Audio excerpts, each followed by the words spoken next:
melt is when I'm ocean waves.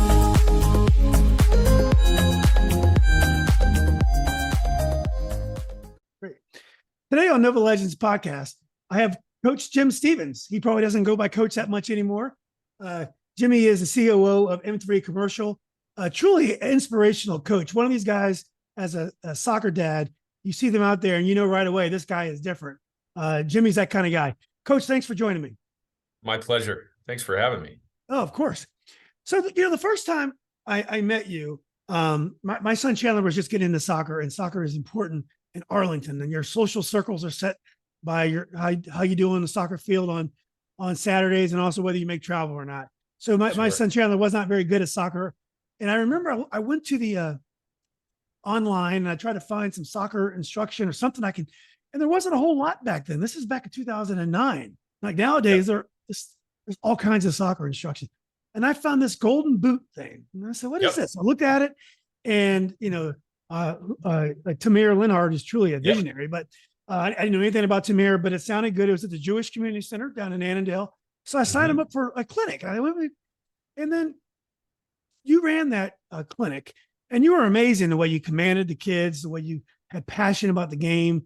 It made it really fun for the kids. And my son learned so much. He did some personal training. Do you ever go back and think about those days when you were running camps and when you were coaching? More often than you think. Yeah, those were a lot of fun times. I had no kids at the time. Now I've got 4. I wasn't married. Kids? Yep, I've got 4 kids. Yep.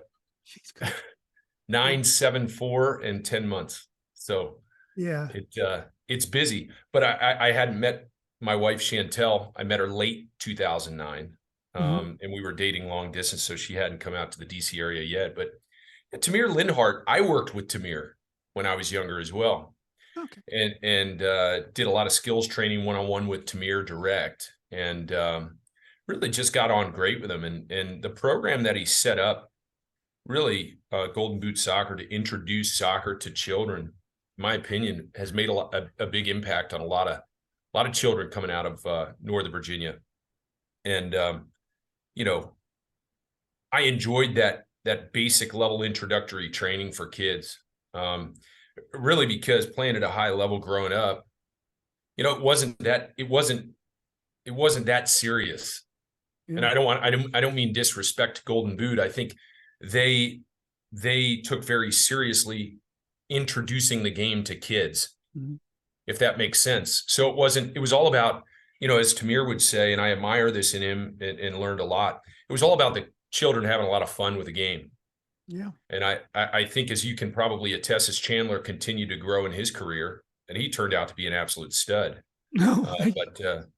But as you can attest, soccer these days is very, very serious at a young age. And I see it out in Arizona. We live across the street from Reach 11 Sports Complex, where a lot of the clubs come in, and there's, I want to say 15 to 18 fields that are perfectly manicured, and you see all the kids playing, all over those fields all day, every day. And they've got a stadium, and, I've got a couple neighborhood buddies that have kids in soccer that are very, very competitive and serious, and they're, 6, 7 years old. So, yeah. Well, we'll get back to Tamir and your background, your complete background, but I wanted to give sketches of your career. You're a local Northern Virginia guy. Yep. You went to Centreville High School, played there. Went to Lehigh, got a BS in marketing, played for Lehigh as well. And then you played some pro soccer. You played for the Harrison City Islanders and the Real Madrid Monarchs under a guy named Anthony Hudson, who's now the interim coach of the U.S. national team. Who's done a fine job. And then you got, and I guess you were talking about meeting your wife, Chantel. You got into the moving business. You got into JK Moving, a fantastic company that I use. And you helped me on at least one corporate move and one personal move, maybe 2 personal moves. Yep. You were VP of business development there eventually. Then you moved to M3 Commercial, and you kind of it looks like you were sales at first, but you kind of got out of the sales game, and now you're a COO there. And you're now in Phoenix, Arizona. Did I get that right, Coach? Most of that? You did. Yep. I came out in 2019 to launch this business alongside my partners, Justin Hodge and Josh Sherhill, who own Muscular Movement, and the M3 is our branded commercial. brand. So we specialize in moving businesses, and then Muscular Moving Men specializes in doing local and long distance residential moving out of, headquartered out of Phoenix, Arizona. So is moving like coaching soccer, getting a team work? I remember when your JK team came to our house, like clockwork. They got the Packers came in, got the stuff packed within an hour or two under budget. And then, they get out, the movers would come, they'd move into the new house, go into the new house, the unpackers would come, unpack everything. And then the client shows up and they're ready to enjoy their house. But it was a lot of logistics, a lot of team, lots of different positions. Is the moving business anything like the soccer business? Sure. I think that's a great challenge. Look, I've never met a mover that said, "Hey, when I want to grow up, I want to be a mover." And that an early mentor in my career, said that, but therein lies the challenge, right? We're attempting to take, team members that otherwise are either transitioning in their work lives, college kids, high school kids, or introducing, work to a lot of kids, or if, we've got team members that are, 30 plus years old. And you think about it, and you have the challenge to take team members that otherwise are unable or choose not to find gainful employment elsewhere to go and do manual labor all day. And, a lot of these team members come from rough backgrounds and have not, as I've witnessed and I've observed, have not had the greatest mentors in their lives, not had the greatest perhaps father figures. There's a couple of team members that I know had a pretty rough childhood growing up, and the goal the goal is to create an environment where we can win as a team, which is one of our core values. We've got a gym in our warehouse, and we call our team members mover athletes, and create a team environment where they can go out and succeed together, working as a unit in service to other clients. And as we preach, we're not paying their wage. Our clients are paying their wage. So it's attempting to shift mindsets in what our teams are doing. And it's a great challenge. And look, in the moving business, like soccer, it's a game of mistakes. Moving is hard. It's not easy, but we work to minimize risk and ensure that we can carry out KPIs and hit KPIs on a consistent basis. And we're doing that certainly well above the industry average. And, business right now is healthy and good as a byproduct. So a lot of similarities. Yeah. I learned a long time ago, there's no relation between the sexiness of a business and the amount of money you can make in that business. Sometimes the best businesses are ones a lot of people don't want to do. And that's where the opportunity is. So I learned a long time ago, never turn my nose on different.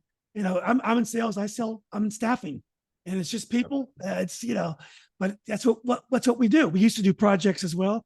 And just like moving, when the project is over, you have that great satisfaction of completing the project. It's over, move on to the next one. And a lot of different types of employment, they're not like project based. And I actually enjoyed being in a project based industry.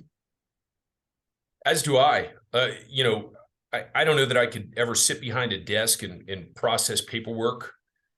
Every single project that we take on and every single challenge that we take on is completely different to that of the other challenges. And it's a lot of fun. My mind is firing all day from the time that I wake up until the time that I go to bed. And there's always something going on, and you've got to be on your toes, which I like. Soccer, there you go. Yeah. It doesn't matter where you are on the field, but there's always something going on, or positionally, certainly at a high level, where you need to be considering where you are on the field and how it impacts whether you have the ball or whether you don't have the ball. So yeah, I love the industry, and my ops manager years and years ago said, once you get in this industry, you never leave. And I just laughed at him. So, he was right. Well, so M3 Commercial, a company that you and your partner started, how are you guys different from other moving businesses? What separates you? I think you guys specialize in commercial moves. Mm-hmm. Yeah. So in certainly in Phoenix, there are hundreds and hundreds and hundreds of moving companies. Is that right? We're one of the only moving companies that only supports businesses on the move. So many of our competitors, you know, and I'll create the analogy staying within ourselves. So many of our competitors operate, whereas Muscular Moving Men just has a commercial division inside of the organization that handles commercial work, but they're all under, you know, quote unquote, one umbrella. And while, you know, we certainly have an enterprise, our commercial teams are completely different to that of our residential teams. And there's a completely separate art form that we're executing when moving a business. Our teams are in a different building. We have different storage facilities. So we're pretty intentional on declaring ourselves just as a separate business to that of Muscular Movement, though we love the culture and we love being part of the family. For us coming out to Arizona, that was pretty important, and it's allowed us to, you know, really differentiate ourselves in the market. And then our process is pretty different to that of our competitors, how we're interacting with our clients intentionally to minimize their risk and hold their hand throughout the process. So it's a fun ride, certainly. Why Arizona? Why Arizona? You know, good question, Julian. At the time, this was 18. Josh and Justin approached me and reached out, and I took a phone call just casually. I was very happy at JK. I think they're an exceptional organization.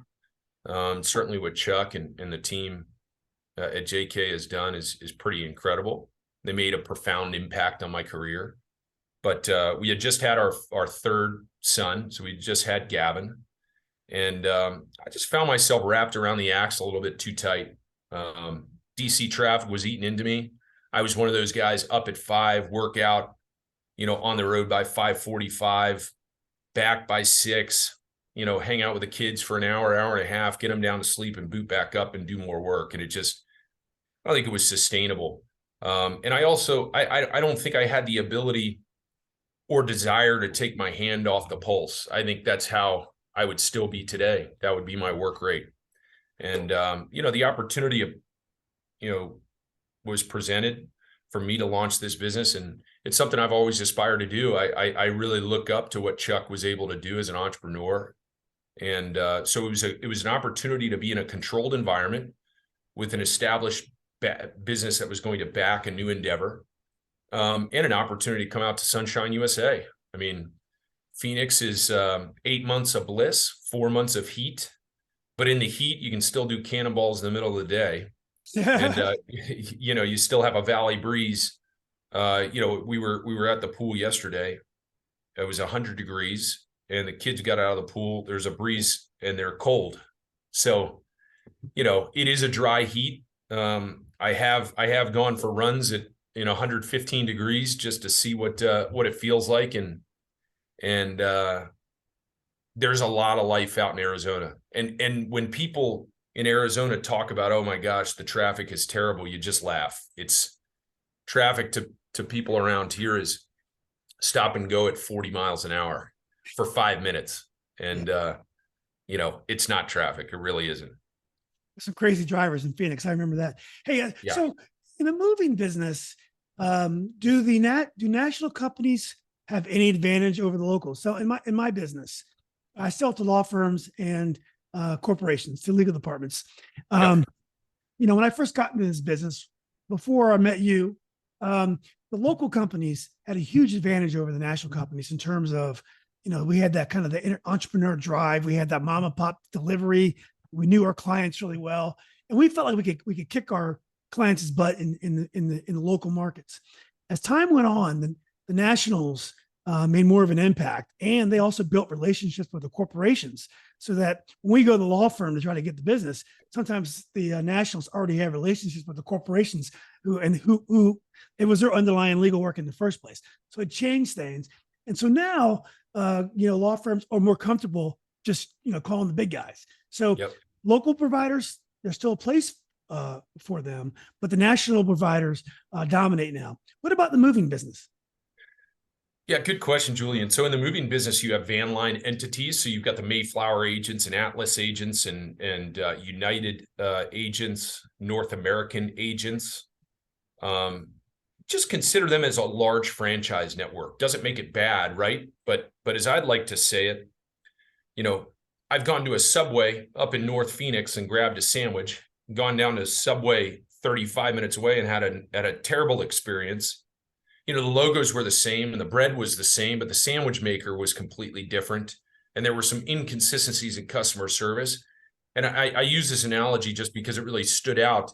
The store that was, 30 minutes south of the one in North Phoenix was like, it needed to be cleaned. So just because the franchise is purchased into the network doesn't make it, doesn't ensure or completely minimize the risk that they're operating at the standards that are expected. Further, and again, it doesn't make it bad. I think it's a strength of the van lines. They're bound and reliant on one another. So if you can imagine, and I worked for North American for a few years before I joined JK, but when we had inbound shipments, our utilization was completely booked out. But if we had an inbound shipment, our president would not turn away that shipment. So if you can imagine, let's go back to the Subway analogy. You've sold your 100 sandwiches for the day, but at the last minute, somebody turns and says, I've got a party order and it's in the network from another Subway. Okay. And you've got a president that goes, no matter what, if something else comes in from another Subway, we don't turn it down, but you only had enough resources for 100 sandwiches. You've just introduced risk to the 100 sandwiches that you just made because somehow you've got to figure it out. And so you've stressed the organization out. We're an independent, so we're not associated with a van line. That's a personal choice that we made, particularly because and Josh and Justin did run with National Van Lines for a very short while. They didn't like the obligation that they had. Our business, we turn away work all the time. It's a necessary evil if we are attempting to accommodate everyone with the resources that we have. The reality is, with the demand that we have, we can't accommodate everyone. So it's tough to do, to say no, but it ensures that our quality standards stay high. So there's no one that's coming to us that's saying, hey, you've made your 100 sandwiches, but I've got to get a party order in, that we are obligated to say yes. Now that's residentially. Commercially, we're part of the Office Moving Alliance, and we're proud of that. This is an independent organization that goes into every city and assesses commercial viability and commercial excellence. There's about 65 domestic companies, and then there's a further dozen plus worldwide companies in Europe and Asia that represent OMA. And it's a pretty high honor to get tapped. I do know for a fact there were over 100 applications last year, and M3 was one of 2 or 3 that got into the organization. And there are some obligations that we have to the OMA partners and OMA network as a whole. But what's neat about that organization, it's best-in-class excellence coming together to drive the industry forward. And whereas you've got another organization that runs, one would say it's perhaps a competitor of the Office Moving Alliance. That organization is largely a sales organization where it's a bunch of salespeople really owned. The membership is owned by the salesperson to come together and talk best-in-class sales, which is terrific. OMA is the entire picture. There's operations summits. There's intentional leadership training, sales training. It's across the board. So I don't know if that painted the picture, but yeah, we are, the national providers, the van lines make a huge impact, no doubt, because they've got the huge brand and they've got locations pretty much in every market. From a commercial perspective, OMA certainly has been able to do that with a bunch of independents, and then there's some that are attached to van lines as well. But residentially, we'll continue the course of staying independent for that flexibility. So you guys just provide the people who do the actual hard work, the lifting. The van lines and the driver are another entity that you have to engage in to execute the move. Yeah, no, and Julian, yes, good question, but no. So we have we have 9 full-time independent drivers that are not obligated to any van line. So we've got 9 tractor trailers that are around the country at all times, supporting our customers, doing long distance moves. And we support a number of other moving companies that choose not to do long distance moves in and around the country. So we are their extended supply chain, if you will. But we would not be able to if we were obligated to a van line. Yeah. So they would eat up all of our capacity. So yeah. It's a personal decision. Doesn't make it the right one. If you had someone that represented a van line on the line, they would talk to you about all the great benefits of the van line, and I would probably agree with a good portion of them. It's just different school of thought, if you will. Much like coaching from a soccer perspective, you've got different schools of thought, different tactics, different approaches to the game. Doesn't make anyone wrong, just makes them a little bit different. Yeah, maybe different strengths and weaknesses as well. There you go. Yeah, well, Coach, it's fascinating. Well, let's go to your background. How did you get started in soccer? Did you come from a sports family? I did. So I was an Army brat, and my father was stationed overseas. So I was born in Würzburg, Germany. My wife was as well. Is that right? Well, she lived there for 5 years. She wasn't born there. Okay. That's crazy. Neat. Yeah, really cool. It's neat. Every once in a while, I come across Army brats that were over in Germany, whether it's Landstuhl. We were in Stuttgart for a portion of my childhood, but yeah, that's awesome. So I was born in Würzburg. My dad went to Naval Postgraduate School and got his doctorate in Monterey, California. We went to Leavenworth for a year when I was in first grade, and then he was stationed back in Stuttgart, Germany from 2nd to 4th grade. And, I just loved all the sports. I played baseball. I played basketball. I played soccer, but soccer really stuck. And for me, basically they had rec soccer on base. And, I pretty much did whatever I wanted to do on the soccer field. Whereas basketball, as tall as I was, I'm 6'7", but as tall as I was in basketball, I could grab rebounds and run. It just, for some reason, a ball at my feet just made a lot of sense. But they had a base all-star team that got tapped to go into an international tournament one year, and I'll never forget it. We just got killed. I think we played the Czechoslovakians and they beat us like 8-1 or something like that. But it was so neat to go and compete. We played Germany. We played a couple other countries. It was so neat to go and compete. In a nutshell, representing your country, which we were not affiliated with the United States national team at all, right? But to kind of be the American team that was involved in that tournament certainly made an impact on me. And then my dad took me to a Stuttgart game when I was younger, and just seeing the atmosphere in the stadium, I still remember flashes of the game. This is probably 3rd or 4th grade, but just flashes of the game and the flags and the chanting, and it really, really captivated me. So I was hooked while I was over in Germany, came back stateside and joined a rec soccer team as well. So I didn't know about travel soccer and I didn't know about rec soccer, but again, I came back and it was one of those situations where, I did whatever I wanted on the field, again, playing rec soccer. So I'm scoring kind of at will and scoring whatever I wanted to and thinking I'm the greatest thing since sliced bread. And then a guy by the name of Marcello Abrazetti, he coached the Southwest Rangers, which they were an incredible team. And he watched one of my practices while his was going on and came over and talked to me and said, come and try out for the team. And then I realized that there was a completely different level in travel soccer, and joined the Rangers, and everybody was frankly, everybody was better than me. And played soccer for them. And frankly, I got cut at 12. So, and maybe it was, so I came over stateside at 10, and yeah, I got cut from the team at 12 years old and had to deal with that as a young kid. And, certainly questioned whether I would continue to play. But didn't give up and went down. They were a Division I team. The Southwest Rangers were a Division I team, highly competitive.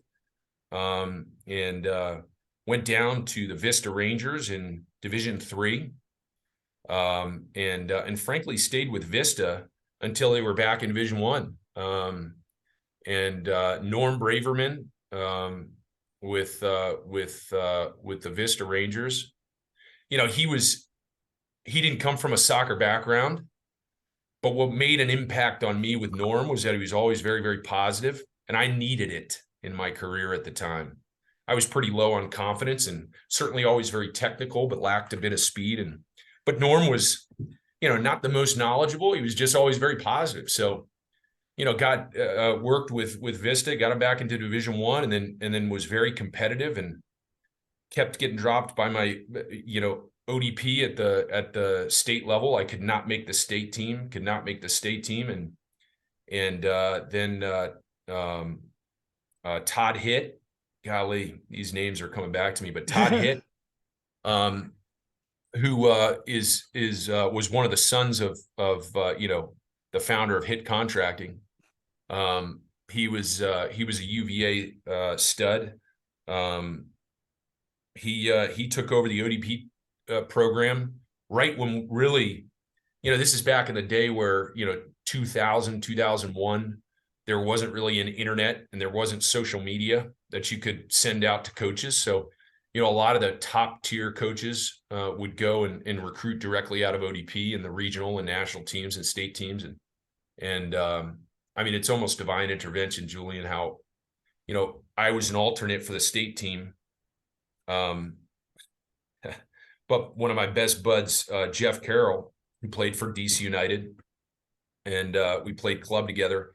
He played for West Springfield. They won the state championship that year, and our regional ID weekend, Jeff couldn't make the tournament, and I'll never forget my best bud at the time, Kyle Hansen, who was a stud growing up. He ran into my criminal justice class at 8:30 in the morning, literally interrupted it and said, Jeff's got the state tournament. You just got tapped as the alternate. And so I sprinted out of class and went up to Ryder up in New Jersey for state ID weekend, and just thrilled. I'll never forget calling my dad, who worked at the Pentagon at the time, and just absolutely thrilled that I was going up to be a part of the team. And you know, not figuring on a, you know, 21 man roster that I was going to touch the field at all. This was, you know, you're playing to win the, you know, the regional tournament. And guy by the name of Gary Kingsley, who was I want to say Gary was the assistant at Virginia Tech at the time, just really liked me. I was a center back and a left back. He really liked me.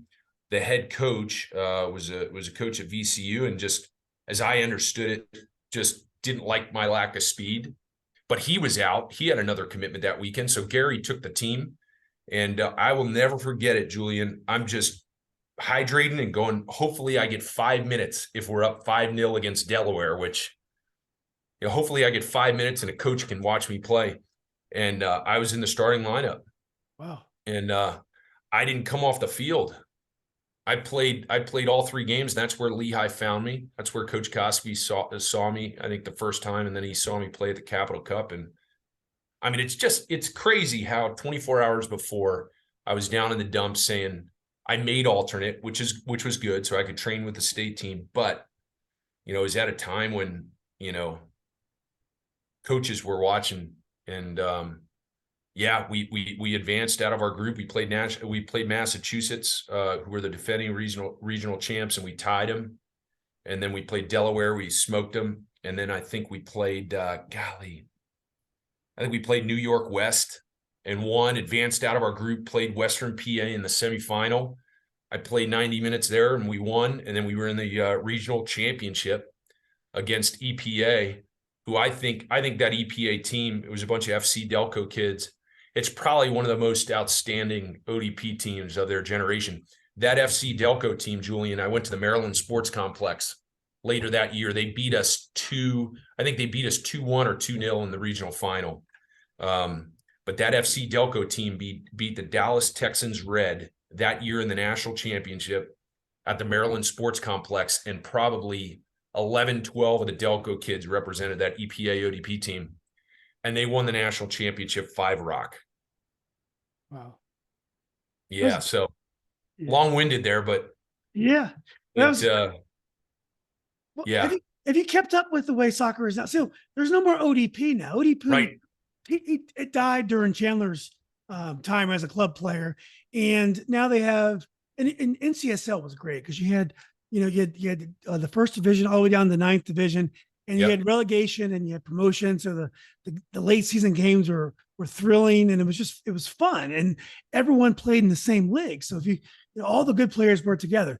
Now, as you may know, you may not know, they have MLS Next. They've had this DA Academy. So they have ECNL. So there are great players in different leagues that never play each other. And Yep. there's ODP is for players that don't make a high level team. I mean, some of the ODP players are great, but it's just kind of a different track that no longer has the prestige. Is it disappointing to you that there's no longer that ODP anymore? You know, I think I'm removed from it, Julian, at this Yeah. point. Yeah. And my boy and my 7-year-old is and I coached the Green Machines this year, and they did win their tournament on Saturday, and they were very excited about that. But rec soccer, everybody plays, it's all about having fun, and so that was fun. But I'm so removed from it. But my observation is that soccer is a big business. With technology and with, the MLS clubs, certainly the rise in MLS. I mean, in the late 90s, let's just put it this way. DC United was the pinnacle of all pinnacle teams in the late 90s. I mean, they won championships. The old RFK Stadium was an incredible environment in the late 90s compared to other MLS stadiums that were well behind it. And then obviously they've got the new stadium now, which is absolutely fantastic. But for these MLS clubs, it's a major moneymaker to go into communities and say, hey, join our club, and then you can compete against other clubs. So, I don't fault anyone for Changing the structure. Doing what they need to do. Exactly. And also, going back to my Harrisburg and Real Maryland days, soccer clubs back then did not make money. They lost a lot of money.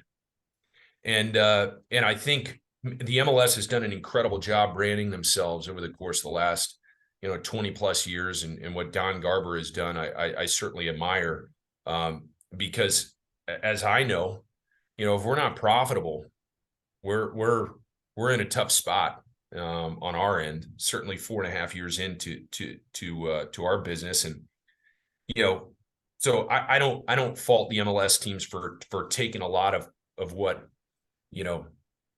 old, non-MLS associated clubs were doing, right? And if that can ensure, that they're able to net a return on investment and invest in youth players and in youth academies and facilities that are attractive to young kids, then who knows? Maybe this country will have a Lionel Messi or a Cristiano Ronaldo come out of this country, right? So, I think it's just a different time. It was great. It was great when it was there, right? It just it sounds like it ran its course, and I look back fondly because without the infrastructure of the past, I certainly wouldn't have had an opportunity to play at Lehigh. So. But what about high school soccer? So Chandler had by far his best experience of soccer in high school. It was amazing. He had a good team. They made a run to the state final. We'd heard that high school soccer was terrible. It was kick and run. And we couldn't find it. It could have been further from the truth. And we had great teams, great coach. It was amazing. What about you? Did you have a meaningful high school soccer experience? Absolutely. Matt Kiefaber was my coach. Mark Leonard was my varsity coach. I made varsity as a freshman, which for me was a really tremendous shot in the arm. I know, Coach Leonard pulled me up, and oh gosh, to be able to run out there with seniors. And when I got pulled up, I actually started the first game that as a defensive center midfielder, which was surprising, but I had the size for it and I could run all day and I was very technical. So it was just neat having an opportunity to play against guys that were 3-4 years your senior. That for me made a big impact as a freshman. And then, Matt Kefever took the program over and what he did with Centreville High School was terrific. And his staff, it was a lot of fun to play with my, real good buds at Centreville. And, Fred Gaudry also, who was a UVA alum. Fred, golly, my sophomore year, Julian, Fred, and he was a teacher. He'd bring up a bag of balls and a bunch of cones to Braddock Park, to the softball fields at Braddock Park, and we'd rotate on the outer softball fields, but the fields were so well manicured. And we would play 3 up to 8 to 9 aside every single day for an hour and a half, 2 hours. And I would have to say that's when my game started to take off. It was just playing every day. And there was no skills. He wouldn't do any shooting drills. He'd set up the cones and we'd split up teams and we'd go at it. And, Centreville was number 2 in the post for, certainly the majority of my upper class career, but West Springfield had, the Carroll brothers in Pat and Jeff and, Brian before them. For me, the Carrolls coming out of our area, they were probably the top family that came out. Brian won MLS Cups with DC United and Columbus, and Jeff, played for DC. Pat played for DC, and then, I was fortunate enough to play with them at Real Maryland in 2009. In fact, Jeff had a massive impact in me even getting approached by Anthony Hudson in 2009. I was denting the couch. So they were at West Springfield, and they had an incredible team that won state championships, and frankly, they had our number to a certain extent. But yeah, Centreville had a big impact, man. It was a lot of fun. Yeah. So why'd you decide to go to Lehigh? I know the coach discovered you at that ODP tournament that you referenced. Yeah, ODP, and I think he saw me at the Capital Cup. For me, I was getting looked at by a few schools, but certainly experienced the game of college recruiting as well. You think about it, there's a big board and they're after their primary recruits, but they've got to keep the prospects alive, right? Just like in sales, if you've now keep in mind that Lehigh is not like recruiting out of UVA where they're going to the national team and they're looking very, very specifically. And if they don't get somebody on the national team, they're probably at the time looking at the regional teams. And,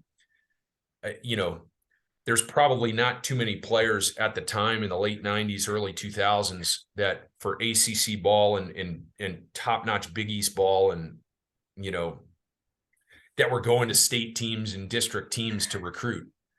But I really wanted to go to Georgetown. I really wanted to go to NC State. I really wanted to go to JMU, and then Lehigh approached me, and at the time Lehigh was ranked 18th in the country. I took visits to Georgetown, and I took a visit to Lehigh. It was Georgetown first and Lehigh second. And frankly, went to Georgetown on Halloween. And funny enough, I was hosted by a player, and I won't mention his name because of the story, but he had a tremendous career in the MLS. Like, I want to say retired like 3 or 4 years ago, and he was older than me, and I'm 38. I think he played until he was 33, 34 years old and made a great living in the MLS. But it was one huge party, and that wasn't me. I was the kid in high school that frankly would be the designated driver for my friends. I didn't drink. I didn't party. And so when I went to Georgetown, it was almost expected. And it was my style. I went up to Lehigh and, had a great chat with Coach Koski, and Ben Gucciardi was my host. And Ben is driving Soccer Without Borders, an incredible nonprofit, but a really smart guy. And he was completely cool that, hey, I don't really party, and took me around campus and really was a great host. And I left Lehigh, which is in Bethlehem, Pennsylvania, on South Mountain, and so there's a big hills, and you're walking all over the place. And I remember it was cold and overcast, and I left Lehigh going, you know what? I felt very comfortable with Coach Koski, and the soccer team. It was a great team. I left Lehigh kind of saying I was done looking at that point. For me, it was very much, I think I said to my father, it was very much, yeah, I think if Lehigh wants to offer me a spot, I would like to go. And it worked out. It was, gosh, this is 2000, the turn of 2001 into 2002. And yeah, I remember committing and getting a Lehigh hat and wearing it every single waking moment for the rest of the school year to school to finish up my senior year. So just felt right. It was I'm glad I went with my gut, because it certainly made a profound impact on me, not only from a soccer perspective, but after soccer as well. How'd the team do while you were there? Lost every possible way in Patriot League finals. We lost my freshman year in penalty kicks. We lost my sophomore year in regulation. We lost my junior year in overtime, and then my senior year, frankly, penalty shootout. And I hit the bar. My last college moment was hitting the bar in a penalty shootout and frankly losing the game for Lehigh against our arch rival in Lafayette. And I mean, no regrets. I guess I would look back on the time and go, man, we didn't win a Patriot League championship, but I know how hard I worked. Julian, I was a lunchbox player. So, and that's why I think Lehigh really fit me well. We had great players, like Adam Williamson was my roommate. He played for New England. And, and we had great All-Americans, gosh, that were in the program. But for me, I lacked speed. And it was get your lunchbox on and try and make something happen. Just work hard. So I know in my heart of hearts that I gave it everything I had. So, when you do that, I don't look back on that time with regret. I would have loved a Patriot League championship. There would have been no better feeling. But we gave it everything we had. Yeah. As a tall player, so at some point Chandler was 5'1", 5'2", and then 2 years later he was 5'11", 6 foot. And it changed the way he played. He couldn't dribble the same way. Like he used to dribble around all the time, but he became almost completely a one-touch player because he had really long legs and he just seemed really tall for his game. It just changed everything for him. There's other challenges to being a tall player. I mean, obviously with your center backs, you can win balls in the air. With your striker, you can head the ball. But are there challenges to being tall? I've never thought about it. I lacked speed. So, I mean, if you've ever seen a giraffe running around, I mean, you kind of, there I was, right?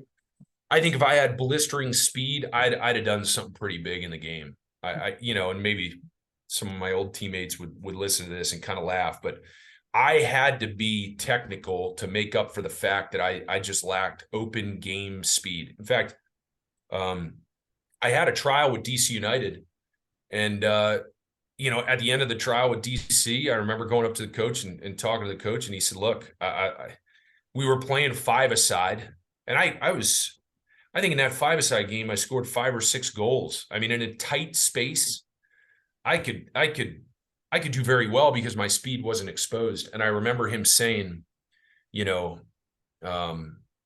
gosh, your technical ability is right there. It's just, we just don't think you have the speed. And he was right. He was 100% right. Harrisburg and Real Maryland and USL 2 at the time, which was Division 3, was probably the top level that I could get to. But it was always, look, I was okay in the air. one would think that I was elite in the air, but frankly, it was more about positioning for me. That was a challenge. But I was okay in the air, and I had good technical ability and a good feel for the game. But yeah, I never thought to myself, man, by being tall, this is kind of this is tough, right? Yeah. You know, Well, it sounds like you could have been a phenomenal futsal player if futsal was bigger back in those days with your technical ability, and speed is not a premium in futsal. So, Yep.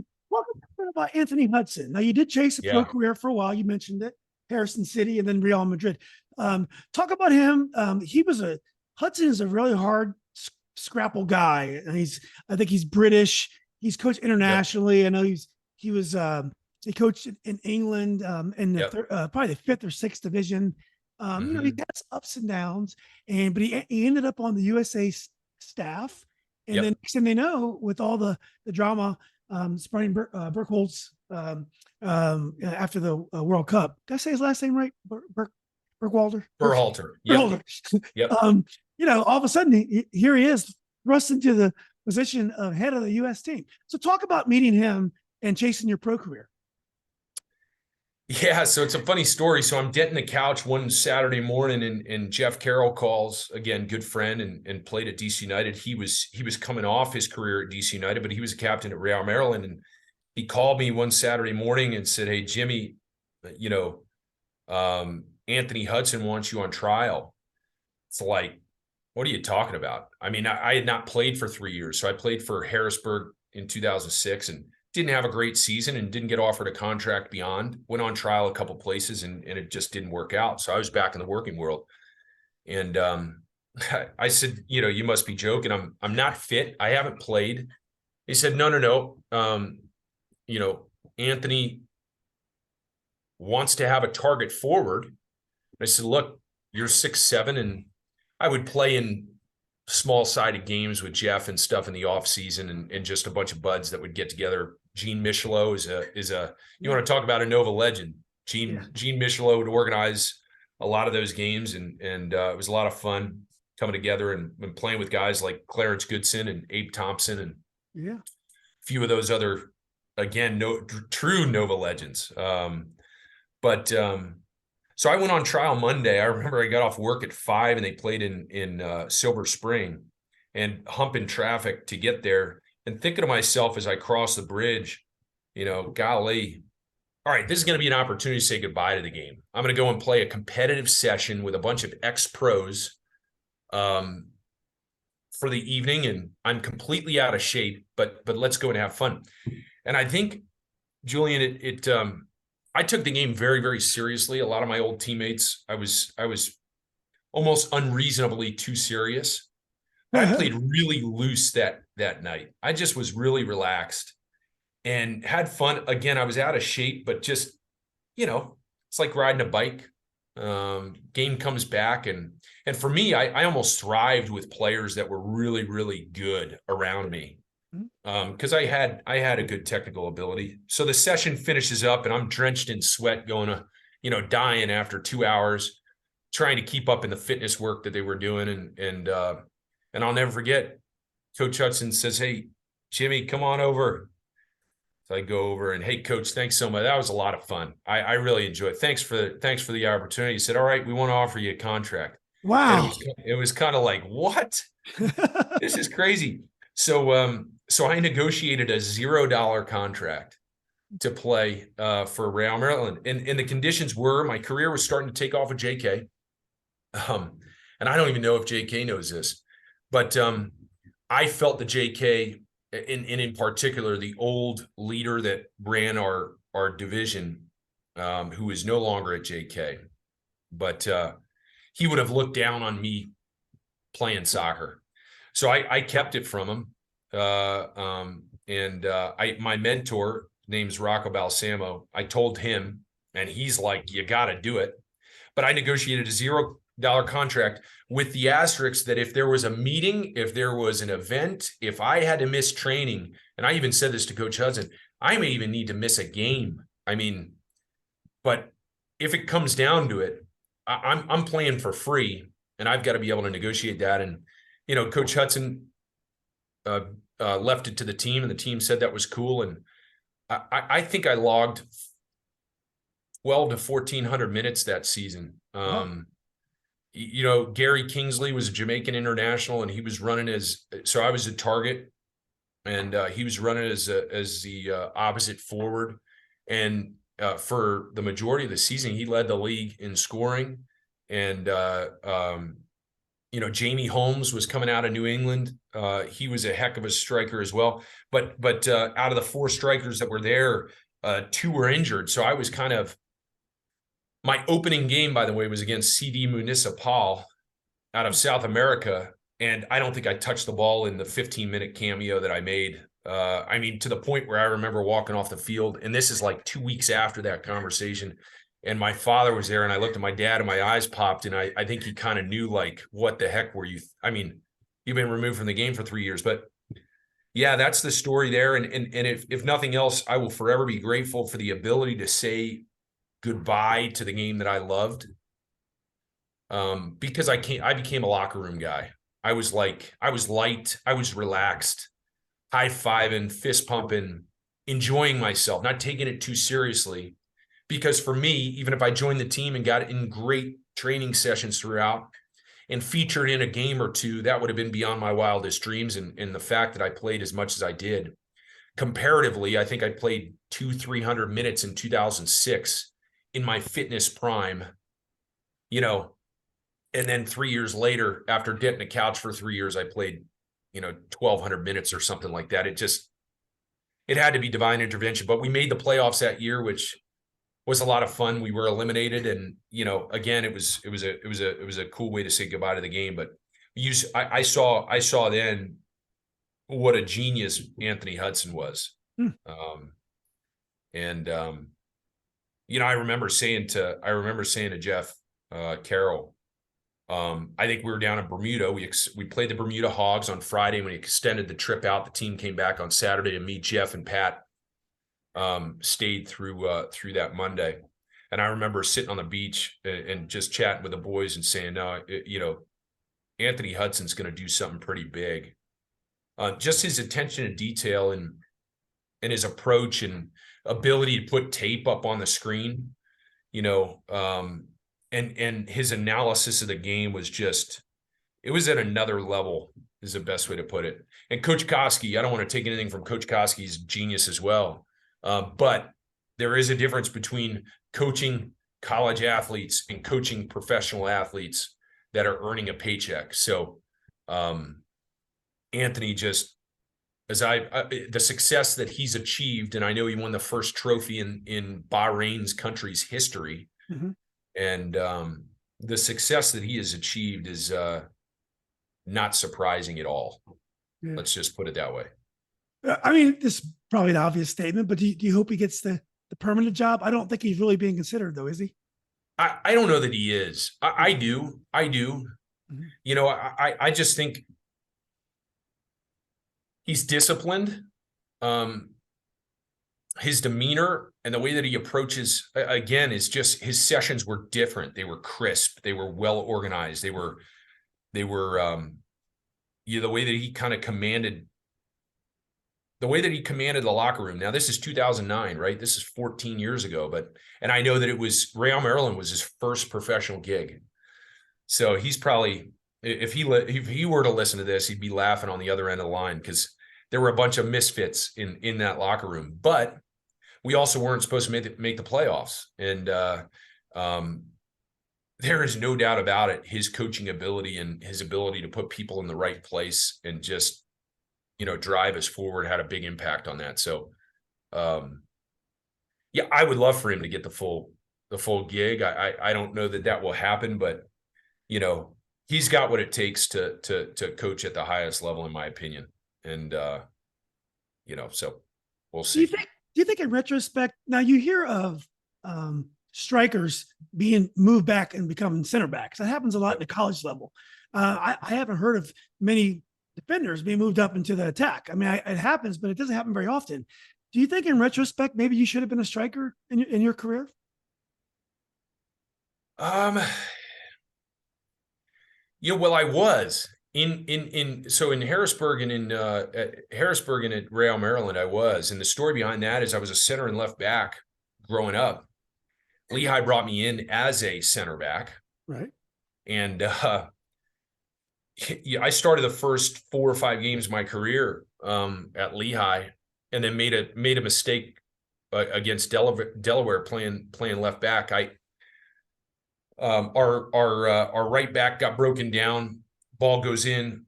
I'm transitioning in. I've got a attacking midfielder or striker, I don't know which was, running to the near post. I've got a right winger running to the back post, and I split the difference right in between them. Where I needed to take out player running to the near post, and then it would have been the left midfielder's responsibility to crash back on the winger. So Coach Koski, I'll never forget him playing the tape 6 times in a row, and that was a good learning experience for a freshman. But I rode Pine for the rest of the year, and then sophomore year, there were great players that came in. Lehigh is a very defensively, they're very disciplined, and Lehigh's defenders over the years, that's where their All-Americans primarily have been. Now I was privileged to play with Evan Bruno, who's an All-American, and he was a forward, just absolutely brilliant.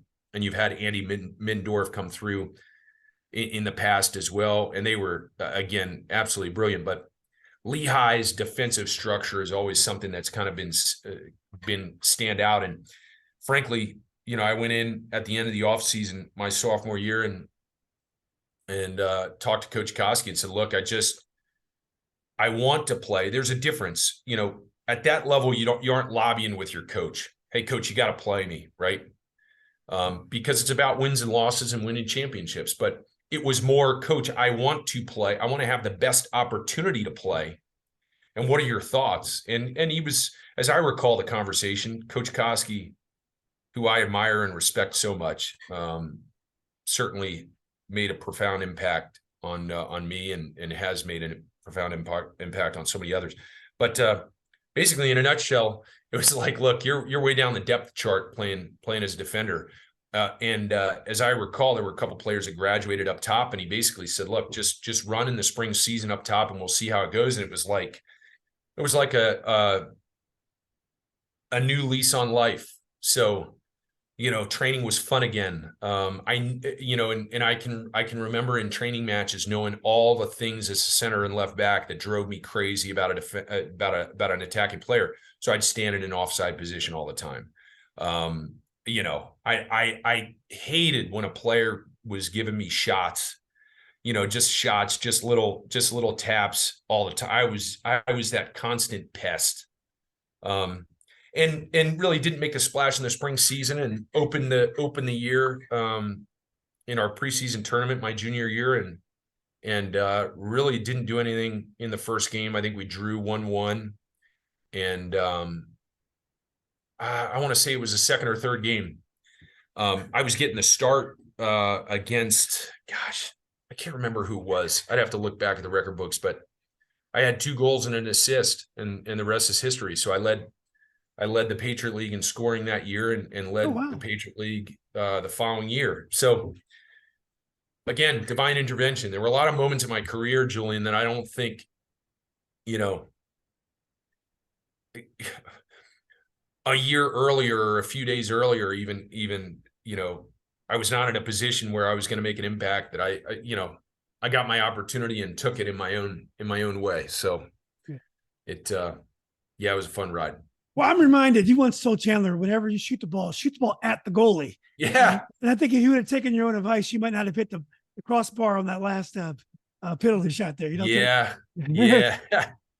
So look, Coach, I wanted to get to your coaching, and last question, and this has been great. I really appreciate your time. You could have had a phenomenal career in coaching. You have the presence, you have a gift with players. You're an inspirational leader. So you're having this great corporate career, and you're going to do wonderful things. I'm sure it's just beginning. But you could have been a phenomenal coach. Do you ever look back at that? This is a very hard thing for a guy with your passion for soccer. It's hard for them to give up coaching. I see so many of these great coaches in the area. A lot of them played at Division I colleges, great academic institutions. They're well Mhm. credentialed, but they love to coach. They Yep. coached for years. You could have been that guy, but yet you didn't. You got away and you had this corporate career. Talk a little bit about your career in coaching, and do you ever look back on what you could have accomplished, or maybe you will still accomplish with your kids as a coach? Yeah, Julian, it's a good question, but not for a moment. Not for a moment. I loved training Chandler. I mean, we're talking about a kid that just always had a zest for the game, right? And I think for any coach, if you're working with players that have a zest for the game, I mean, even my little green machines, right? My son's U8 team, rec ball, out of Phoenix. Um, you know, one thing out of those 8 boys, and it's 4v4, and they're playing small sided with no goalies, right? But all those boys kind of had a zest for coming to practice and coming to learn the game. And as a coach, I always enjoyed the challenge of attempting to cater the session to what the player or players needed. But where there is no regrets, I stopped coaching when Grace maybe was 2. And for me, the biggest challenge was that our sessions happened after work and our games were on the weekend. And so for me, there was not it was a very easy decision. It got to the point where it's not that I was ruining having to go coach, but I was needed at home, and it was time for me to be a father and to spend more time with Grace and support Chantel, and spend my off time with them. So, I've never looked back on it with any sort of regret. I think I am coaching because Graham asked me to coach. He played in the fall and had a great time, and I enjoyed being a spectator and going and frankly laughing at the boys on the field and cheering them on and yeah, being a fan and being a dad on the sidelines. And at the end of the season, he said, "Daddy, I want you to coach," and that's it. So I coached his green machines, and I asked him. I asked him on Friday before the tournament, because if they had won the tournament and I say, "Hey, do you want me to coach again?" I didn't want that. So before the tournament on Friday, I said, "Son, do you want me to coach again?" And he said, "Yes." So I will coach the green machines in the fall. Yeah. And my 4-year-old is starting to play. They play on Friday nights, and if he wanted me to coach, I would coach on Friday night. But the correlation there, Julian, is I get to spend time with my children. So, anytime that I was bringing Graham to his game and coaching his game, I'm spending time with him. If I were to do that with another one of my children, then, no brainer. Frankly, it's a win-win. So it was very satisfying. And I got a little picture of the green machines that they signed, and that's going right up in the office. I said to my father yesterday that, because he coached us growing up, I said, I now understand how it feels, all the little balls that were signed by the team and the pictures of the team that he still has to this day. It just, it's come full circle, Julian. So this has been a good chat, because had we had this chat 6 months ago, I would be completely removed from coaching, since frankly, I stopped working with Chandler years back. So. Wow, that's great. I had no idea. Well, Yeah. Coach, look, I want to thank you. As a father, I did not play soccer. I played football and basketball, but I learned so much from you. Coaching my son, coaching Golden Boot. Some of the things that you focus on. I remember receiving the ball is one of the first things you talked about with kids, which to me is weird because I didn't even know what that meant.